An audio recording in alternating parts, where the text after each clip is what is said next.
ये कोई चुनावी आरजू खान, है क्या? चुनावी क्या कारण है कि लगातार कार्यकर्ताओं पर सवाल उठाए जा रहे हैं? विजय सेना वहां पर सवाल उठा रहे हैं, वहां मैथिली ठाकुर गई थी, वो भी आरजेडी के कार्यकर्ताओं पर सवाल उठा रही थी। और अभी थोड़ी देर पहले हमने देखा कि वैशाली में भी वहां पर बताया गया कि पुलिस पर पथराव करने की कोशिश की गई। दो तरफ से यहां पर देखा जा रहा है कि आरजेडी के कार्यकर्ता सड़क पर उतरकर जिस तरीके से चीजें कर रहे हैं, कई सवाल उसको लेकर उठाए जा रहे हैं, और वो भी वोटिंग के दिन। क्या हो रहा है? हमला है, पैटर्न समझिए आप इसका। मैं 20-25 दिन पीछे लेके जाता हूं। हेल्थ मिनिस्टर मंगल पांडे को बिहार की आवाम, बिहार की जनता सड़कों पे खदेड़ रही थी। श्रवण कुमार कैबिनेट के मंत्री हैं, उनको बिहार की जनता खदेड़ के सवाल पूछ रही थी। बचौल सिंह को बिहार की जनता खदेड़ रही थी। सुन लीजिए को भी खदेड़ा गया था आपके पार्टी के। इंटरप्ट मत करिए, हम समझते हैं आपकी बौखलाहट को, हम समझते हैं। अरे सुनने दीजिए ना, सुनने दीजिए। आपको रेड कारपेट चाहिए क्या? आपको रेड कारपेट चाहिए क्या? मेरी बातों को सुनिए, हड़बड़ी मत कीजिए। हम समझते हैं। सुन लीजिए, यार 1 घंटा बाकी है वोटिंग के लिए, 1 घंटा बाकी है अभी वोटिंग के लिए। जरा सुन लेते हैं आरजू खान। आरजू खान बताइए, चलिए आपकी बात करें। शाहिद जी, इस पैटर्न को समझिए।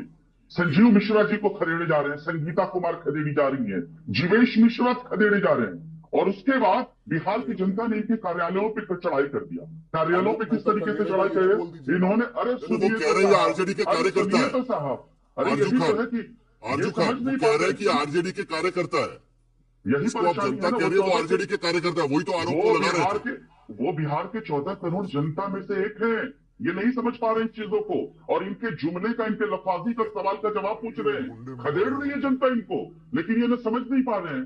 अब बताइए, आपने जिस तरीके से विजय सिन्हा जी को देखा, वो अपनी ही सरकार के ऊपर सवाल उठाते हैं। कहते हैं शराब पी के आया है, दारू पी के आया है। तो सबसे बड़ा तो सवाल आपने खुद अपनी सरकार को उठा लिया, क्या बिहार में शराब चालू है क्या?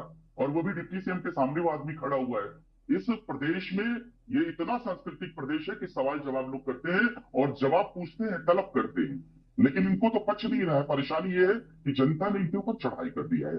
दूसरी बात, इन्होंने ये कहा यादव शब्द को इन्होंने गुंडा कहा। ये बिहार प्रदेश के डिप्टी सीएम है। यादवों को गुंडा कहते हैं और फिर बाद में कहते हैं राजद। और संविधान की शपथ लेते हैं, संविधान की शपथ लेने के बाद कहते हैं 14 करोड़, पहले वो बिहारी है, उसके बाद में हिंदू मुसलमान। जरा बूथ की तस्वीरें चला दीजिएगा, जरा बूथ की तस्वीरें चला दीजिएगा। देखिए बूथ की तस्वीरें हम चला रहे थे, वहां पर वो जो कांस्टेबल खड़ा था उसे वो डांट रहे थे कि आप आरजेडी का प्रचार कर रहे थे।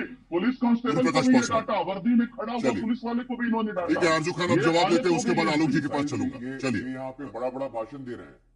भाषण नहीं, सच्चाई कह रहे हैं। अगर नहीं पचा पाते हैं तो आप डिबेट छोड़ दीजिए। नहीं पचा पाते तो डिबेट छोड़ दीजिए। क्या मंगल पांडे को इस प्रदेश जल्दी से गुरु प्रकाश पासवान, आरजू खान जवाब ले लेते हैं जल्दी से। अरे आपके ऊपर बिहार की जनता ने चढ़ाई कर दिया है। आरजू खान प्लीज, जरा उनको जवाब देने दीजिएगा, उनकी बात सुन लेते हैं जल्दी से, फिर आलोक जी के पास।